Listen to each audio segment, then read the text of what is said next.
우리나라 학제는 초등학교 6년, 중학교 3년, 고등학교 3년, 대학을 진학하면 거기에 4년이 더해집니다. 그래서 초등학교 1학년에 입학해서 대학을 졸업하기까지 총 16년을 학교 생활을 하게 됩니다. 16년의 학교 생활을 하나하나 다 따져보면 한마디로 말하면 시험으로 연속된 생활이다, 이렇게 말할 수 있습니다. 초등학교 1학년에 들어가서 받아쓰기를 하고 구구단 시험을 보는 것부터 시작해서 고등학교에 들어가서 입시를 앞둔 그 지옥 같은 시간을 다 통과합니다. 그러면 대학에 들어가면 끝이 나는가? 그렇지 않습니다. 그때부터는 전쟁 같은 시험이 기다리고 있습니다. 생업을 위해서 열심히 시험을 준비하고 시험을 통과해야 합니다. 대학을 졸업하고 그리고 간신히 생업을 위한 취업에 성공하고 나면 끝나는가? 그렇지 않습니다. 승진을 위해서, 이직을 위해서, 또 다른 인생의 항로를 위해서 우린 계속 시험에 매달립니다. 그런데 이런 시험은 시험축에도 끼지 못합니다. 진짜 시험은 무엇인가? 우리의 영혼에 죽고 사는 문제를 가지고 시험하는 사탄의 시험이 진짜 시험입니다. 사탄은 지금도 우는 사자와 같이 두루다니며 삼킬 자를 찾고 있습니다. 2020년 한 해 동안 우린 얼마나 많이 시험 받으셨습니까? 우리의 마음으로부터 시작해서 우리의 심령 깊숙한 곳에서 그리고 우리의 몸까지 코로나19라는 전대미문의 사태 가운데에서 우리 성도들도 다 시험 가운데 지내온 세월인 줄로 믿습니다. 어떤 이는 시험을 믿음으로 잘 극복하고 지내왔고 어떤 이는 시험에 넘어져서 빠져서 허우적대다가 흘러 오늘 2020년의 마지막 날을 맞이했을 것입니다. 그런데 내년도 별반 다르지 않습니다. 여전히 시험은 우리 앞에 있을 것이고 여전히 시험은 우리를 삼키려 들 것입니다. 오늘 우리가 읽은 이 말씀, 예수님께서 시험을 이겨내신 이 말씀을 붙잡고 아무 생각 없이 흘러가다가 시험에 빠져서 허덕이지 마시고 시험에 반드시 이기고 승리하시고 그리고 예수님의 방법대로 시험을 붙들고 이겨내는 믿음의 백성들이 되었으면 좋겠습니다. 우리가 예수님을 부르는 이름은 각양다양합니다. 메시아, 하나님의 아들, 인자, 하나님의 의 등등 다양한 이름으로 예수님을 부릅니다. 예수님의 이름이 얼마나 다양하고 얼마나 대단합니까? 그럼에도 불구하고 우리 예수님도 시험을 받으셨습니다. 오늘 읽은 말씀 1절을 보십시오. 함께 읽겠습니다. 그때에 예수께서 성령에게 이끌리어 마귀에게 시험을 받으러 광야로 가사. 우린 이 1절 말씀을 읽으면서 묘한 배신감을 느낍니다. 왜 배신감을 느끼느냐? 성령이 예수님을 이끌고 마귀에게 갔기 때문입니다. 성령은 사실 하나님과 예수님과 동등한 같은 분 아닙니까? 우리식으로 말하면 우리 편 아닙니까? 그런데 어떻게 성령께서 예수님을 마귀에게 이끌어가서 시험을 받게 하실 수 있을까요? 우리가 이 1절 말씀을 좀 더 주의 깊게 다시 한번 잘 살펴보면 아주 중요한 두 가지 교훈을 깨닫습니다. 그 첫 번째 교훈은 예수님은 인간의 대표로 이 땅에 오셨기 때문에 예수님이 시험 받으셨다는 것은 우리도 시험을 피해갈 수 없다는 교훈을 줍니다. 예수님은 완전한 하나님인 동시에 완전한 사람입니다. 그런데 예수님이 시험 받으셨다는 것은 우리도 시험에서 결코 예외가 될 수 없다는 것을 설명하고 있습니다. 어떤 사람은 시험을 피하려고 합니다. 하지만 결코 피할 수 없습니다. 예수님도 시험 받았기 때문입니다. 피할 수 없다면 어떻게 해야 됩니까? 맞서서 이겨내야 하지 않겠습니까? 두 번째 1절이 주는 교훈은 시험이 반드시 나쁜 것만은 아니라는 사실입니다. 성령은 우리에게 좋은 것을 주십니다. 성령은 하나님의 영이십니다. 하나님의 영인 성령께서 예수님을 이끌고 마귀에게 시험을 받으러 가셨다 하는 건 결국에는 좋은 것을 주시기 위한 것입니다. 그러므로 우리에게 시험은 무조건 나쁜 것이 아닙니다.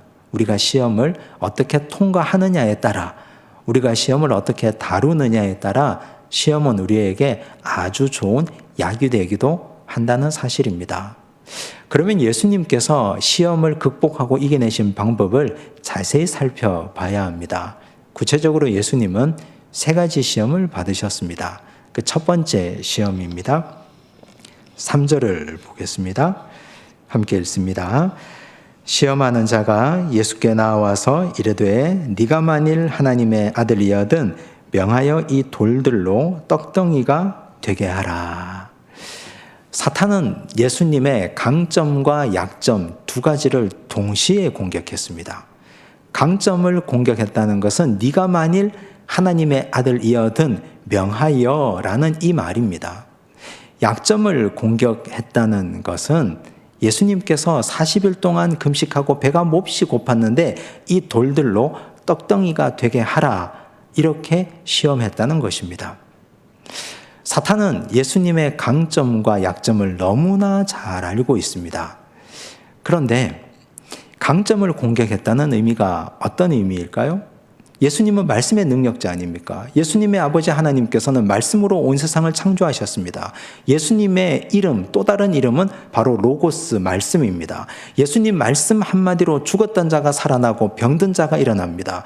예수님이야말로 말씀 그 자체이고 말씀의 능력자가 되십니다. 그러니 사탄은 예수님의 이 말씀의 권능을 잘 알고 있었기 때문에 네가 만일 하나님의 아들이거든 명하여 이 돌들로 떡덩이가 되게 하라. 예수님의 강점을 교묘하게 자극했습니다. 예수님의 약점은 배고픈 것입니다. 40일 동안 금식했으니 얼마나 배가 고프겠습니까? 그러니 너의 배고픔을 해결할 능력이 너에게 있음을 내가 알고 있으니 너는 이 돌들에게 명하여 떡덩이가 되게 하라. 이렇게 예수님 강점과 약점을 동시에 공략합니다. 이에 대해서 우리 예수님의 반응이 어떻습니까? 4절을 볼까요? 함께 읽습니다. 예수께서 대답하여 이르시되 기록되었으되 사람이 떡으로만 살 것이 아니요 하나님의 입으로부터 나오는 모든 말씀으로 살 것이라 하였느니라 하시니. 예수님의 말씀은 단순했습니다. 사람이 떡으로만 살 것이 아니라 하나님의 입에서 나오는 모든 말씀으로 살 것이라. 이 말씀은 우리에게 대단히 중요한 교훈을 가르쳐 줍니다. 사람은 자신이 가진 강점, 자신이 가진 약점보다 먼저 앞세워야 될 것이 있는데 그건 바로 하나님의 말씀이라는 뜻입니다. 어떤 사람들은 하나님의 말씀보다 자신이 잘하는 것을 앞장 세웁니다. 나는 물질이 많고 나는 경험에 능하고 나는 다른 사람보다 이런 걸 잘하니까 말씀은 뒤로 팽개쳐두고 강점을 가지고 이 어려운 세상을 극복하고 돌파하려고 합니다. 코로나 세상 얼마나 어렵습니까? 이런 세상을 내가 가진 강점으로 이겨내려고 부단히 애를 씁니다. 그것 하지 말라는 뜻입니다. 어떤 사람들은 자신의 약점 때문에 그 약점이 들킬까 봐 이 약점을 어떻게 하면 빨리 상쇄시킬까를 걱정합니다. 내년은 먹고 사는 일이 훨씬 더 올해보다 힘들어질 것입니다. 사람들은 먹고 사는 문제 때문에 고민하고 골몰합니다. 그럼에도 불구하고 주님께서 우리에게 주시는 말씀, 너희가 먹고 사는 문제 때문에 고민하고 염려하고 지금도 말없이 힘들어하고 있으나 그러나 말씀보다 앞세우지 마라. 어떤 일이 있어도 너의 강점, 너의 약점보다 말씀이 앞서야 된다. 이 말씀을 우리 주님께서 들려주고 있는 것입니다. 우리가 살아가는 이 모든 세상은 순서와 질서가 무엇보다도 중요합니다. 어떤 일이 있어도 하나님의 말씀이 가장 우선순위에, 가장 제일 앞에 최우선순위에 세우는 하나님의 백성들이 되시기를 간절히 바랍니다. 취업을 준비하는 분들이 계시다면 말씀을 가장 우선에 놓으시기를 바랍니다. 예배가 가장 먼저가 되고 말씀이 가장 우선이 되고 하루를 시작하기 전에 하나님의 말씀 한 절이라도 읽고 하루를 시작하시고 고3 수험생이라 하더라도 예배가 가장 우선이 되고 말씀이 가장 우선이 되어야 됩니다. 그렇지 않으면 우리 인생의 질서는 한순간에 무너집니다. 코로나보다 더한 인생의 위기가 온다 하더라도 어떤 어떤 시험이 우리에게 닥쳐온다 하더라도 자기가 잘하는 것 가지고 돌파하려고 하지 마시고 자신의 약점 때문에 그것을 앞장 세우지 마십시오. 하나님의 말씀이 가장 우선순위가 되셔야 됩니다. 사탄은 이렇게 간교하고 이렇게 교활하게 우리를 시험합니다. 너 잘하는 것 있잖아. 그것 가지고 한번 해봐. 너 지금 몹시 배가 고프지 않니? 그거 빨리 해결해야 되지 않느냐. 그런데 주님 말씀하십니다.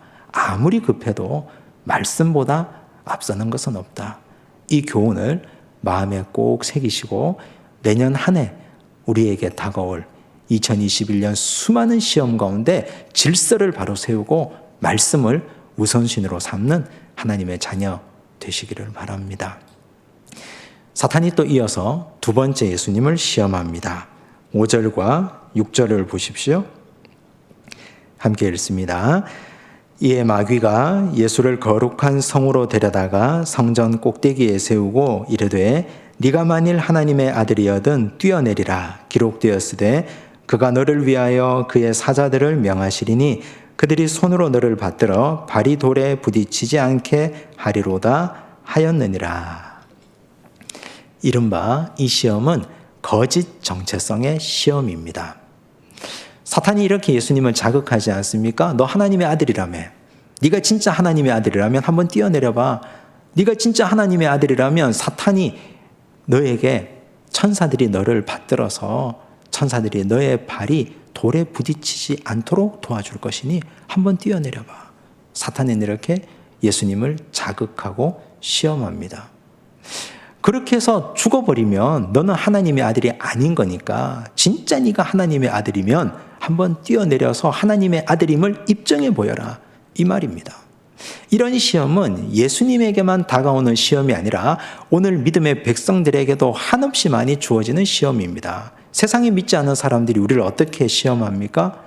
너 하나님을 믿는다며, 너 교회 다닌다며, 수십 년 동안 몇 대째 믿음을 가졌다며, 그런데 왜 사는 모양은 그 모양 그 꼴이냐?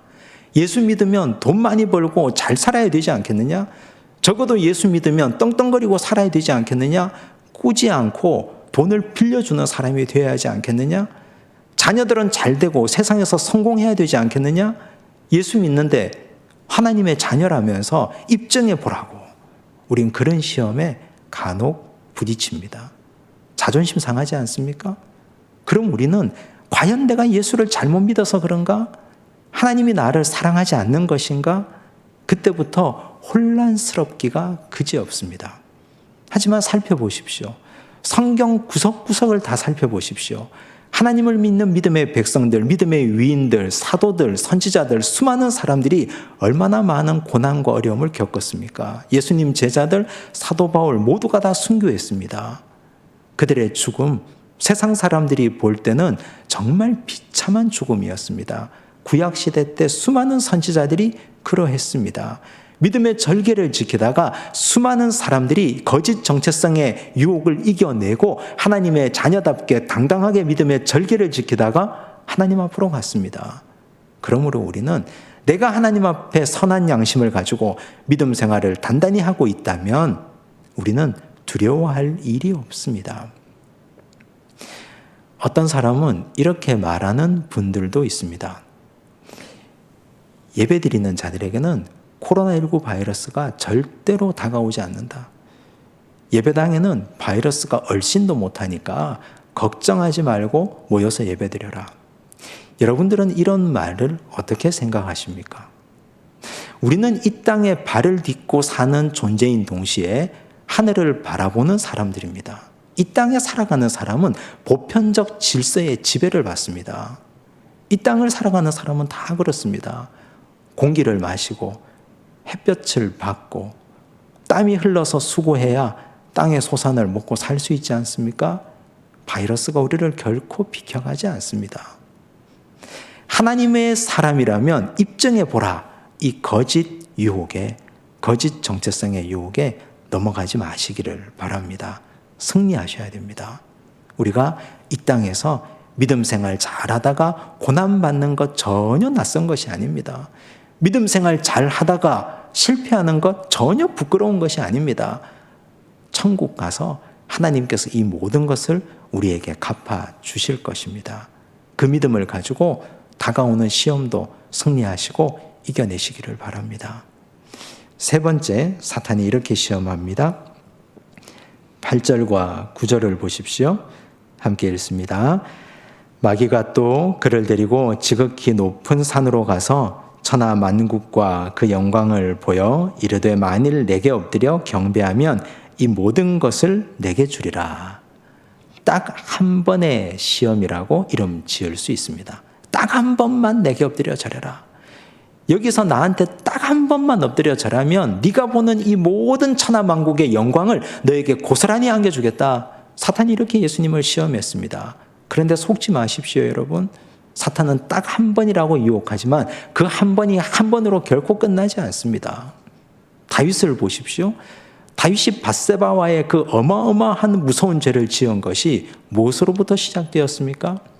게으름, 태만으로부터 시작됩니다.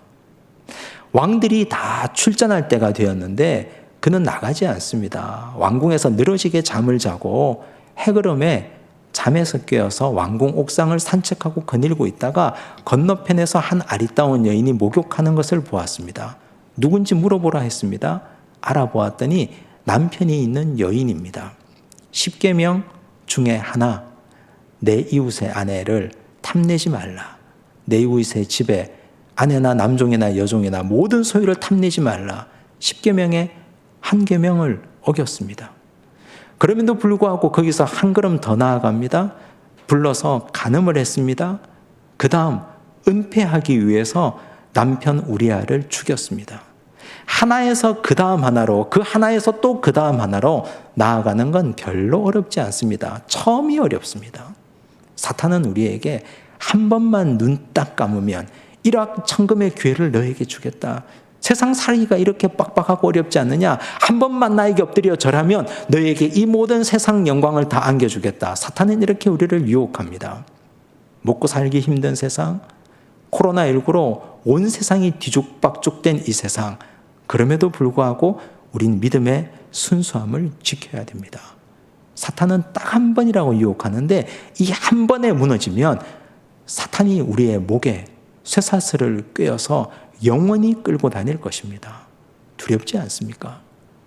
사탄이 이런 식으로 우리를 시험한다는 사실을 꼭 기억하시고 내년 2021년을 깨어서 믿음으로 살아가시면 좋겠습니다. 두렵지 않습니다. 왜냐하면 예수님께서 이렇게 이미 이겨놓으셨고 승리하신 길이기 때문입니다. 깨어서 이 어려운 세상에 다가오는 시험을 겁내지 마시고 주님처럼 우선순위 말씀을 가장 먼저 앞세우시고 거짓 정체성의 유혹에 지지 마시고 딱 한 번의 유혹에 넘어가지 않고 살아가신다면 2021년이 우리에게 승리의 놀라운 개가와 기쁨이 함께하리라 믿습니다. 기도하겠습니다.